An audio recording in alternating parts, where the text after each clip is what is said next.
আজকে আপনাদেরকে বানিয়ে দেখাচ্ছি চিকেন কাবাব। কিভাবে খুব সহজে মজা করে এই কাবাবটা বানাতে পারবেন সেই রেসিপিটি আপনাদের সঙ্গে শেয়ার করছি।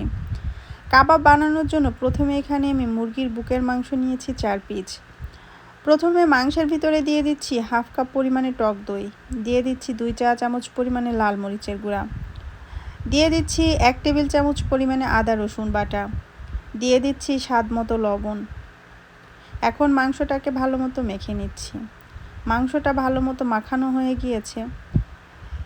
এদিকে চুলায় একটা প্যান বসিয়ে দিলাম। প্যানের ভিতরে কিছুটা তেল দিয়ে দিচ্ছি। তেলের ভিতরে মাংসটা দিয়ে দিচ্ছি ভেজে নেওয়ার জন্য। কম জালে ঢাকনা দিয়ে ঢেকে মাংসটাকে ভেজে নিতে হবে, যাতে মাংসটা ভালো মতো সিদ্ধ হয়। মাংসটা ভাজা হয়ে ভালো মতো সিদ্ধ হয়ে গিয়েছে। এখন মাংসটাকে ছাড়িয়ে নিচ্ছি।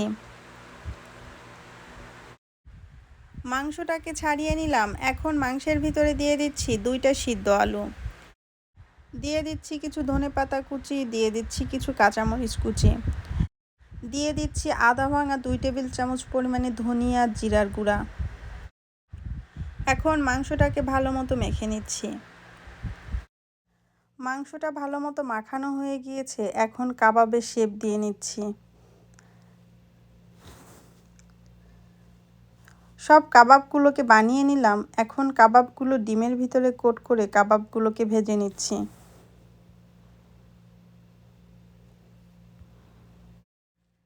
কাবাবের রেসিপিটা আপনাদের কাছে কেমন লেগেছে কমেন্টস করে জানাতে ভুলবেন না। কাবাবগুলো ভাজা হয়ে গিয়েছে, কাবাবগুলো তেল থেকে তুলে নিলাম। আজকে এই পর্যন্ত। আল্লাহ হাফেজ।